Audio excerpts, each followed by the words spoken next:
अस्सलाम वालेकुम एवरीवन, कैसे हैं आप सब लोग। आज मैं आपके साथ लेकर आई हूँ मैजिक किचन में एक बहुत ही मज़ेदार सी रेसिपी।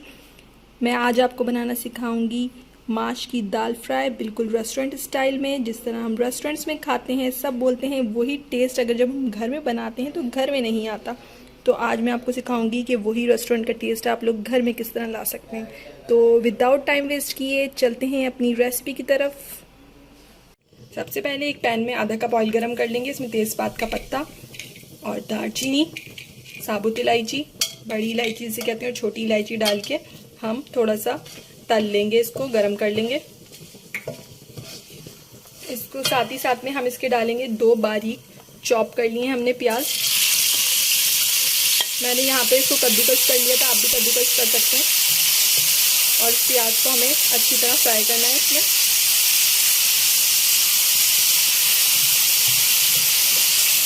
हमने प्याज को यहाँ पे कद्दूकस इसलिए किया है ताकि इसकी ग्रेवी इस तरह ना बहुत अच्छी बनती है, प्याज फौरन से इसमें मेल्ट हो जाती है।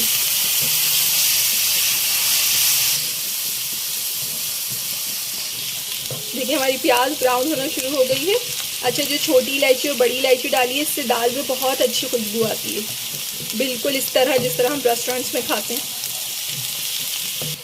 अच्छा देखिए हमारी प्याज का कलर चेंज होना शुरू हो गया। अब हम इसमें डालेंगे 2 टमाटरों की ग्रेवी। टमाटर को बिल्कुल आपको ग्राइंड कर लेना है। अच्छा, ये प्याज चॉप करने से और टमाटर को ग्राइंड करने से बहुत अच्छा टेस्ट आता है दाल में।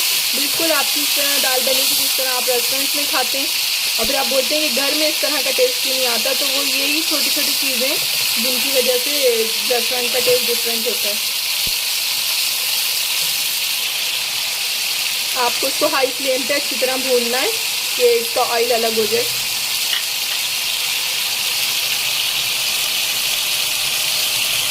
अच्छा, साथ ही साथ इसको भूनते वक्त ही हम इसमें मसाले भी शामिल कर देंगे। 1 चम्मच हमने डाली है इसमें पिसी हुई मिर्च, पिसी हुई लाल मिर्च हमने डाली 1 चम्मच, और आधा चम्मच हल्दी, और नमक भी हद से जायका आप इसमें शामिल कर लें। आधा चम्मच मैंने यहाँ पे नमक डाला है, आप अपने टेस्ट के हिसाब से डाल सकते हैं।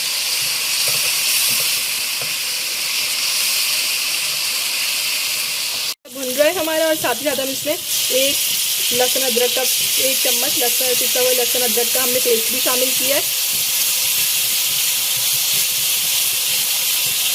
और मसाले को हमें अच्छी तरह इसके साथ ही भूनना है।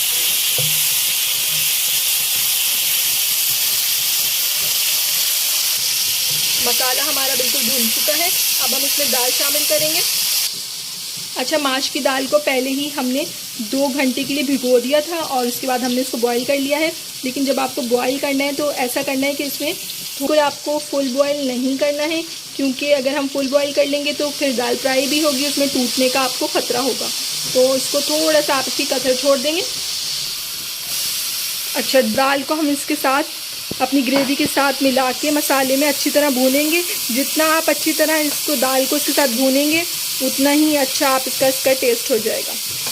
अच्छा, यहाँ पे मैंने जो दाल ली है वो माश की मैंने 1 पाव तकरीबन दाल ली है।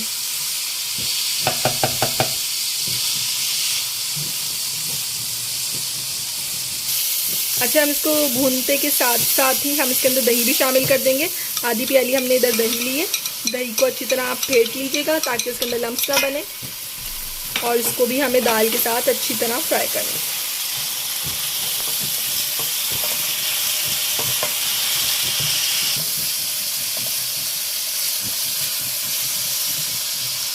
इसकी जितनी अच्छी बुनाई होगी उतनी ही अच्छी हमारी दाल बनेगी। अच्छा, अब हम इसके अंदर शामिल करेंगे 1 कप पानी, ताकि जो हमारी दाल में कसर थी वो भी सही हो जाए और दाल हमारी अच्छी तरह से बिल्कुल गल जाए। और इसको अब हम ढक देंगे। अच्छा, दाल को हमने ढक दिया। इसको हम 5 से 7 मिनट, जब तक दाल नहीं गल जाती, इसको हम स्टीम देंगे। हम चेक करेंगे अगर हमारी दाल गल गई हो। हमारी दाल बिल्कुल गल गई है। डालेंगे पिसा हुआ ज़ीरा 1 खाने की चम्मच, और पिसा हुआ गरम मसाला 1 खाने का चम्मच, पिसी हुई काली मिर्च 1 खाने का चम्मच, और इन सबको हमें अच्छी तरह मिक्स करना है।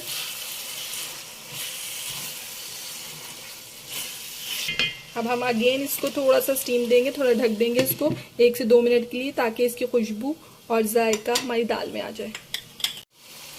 जी, तो अब हम इसमें शामिल करेंगे हमारा ये जो हमने मसाले डाले थे वो तो अच्छी तरह हो गए। अब हम इसको गार्निश के लिए ऊपर से हम इसमें डालेंगे 1 से 2 अदद कटी हुई हरी मिर्च और कटा हुआ थोड़ा सा हरा धनिया। जी, तो हमारी दाल बिल्कुल रेडी है। यहाँ देखिए किस तरह रोगन इसका ऊपर आ गया है, बिल्कुल इसी तरह जिस तरह हम रेस्टोरेंट्स में खाते हैं उसके ऊपर रोगन होता है। तो ये तो बहुत ही यम्मी सी इसमें से खुशबू भी आ रही है। चलें आएँ विदाउट टाइम वेस्ट किए इसको सर्व करते हैं। जी, तो हमारी माश की दाल फ्राई बिल्कुल तैयार है रेस्टोरेंट स्टाइल की। आप लोग इसको ज़रूर ट्राई कीजिएगा। अच्छी लगे तो मुझे लाइक और कमेंट के ज़रिए ज़रूर बताइएगा कि आपको कैसे लगी। लेकिन उससे पहले आप मेरा चैनल सब्सक्राइब ज़रूर कर लीजिएगा, ताकि आइंदा आने वाली वीडियोस भी आपको मिलती रहें। फिर मिलेंगे एक नई वीडियो के साथ, जब तक के लिए अल्लाह हाफिज़।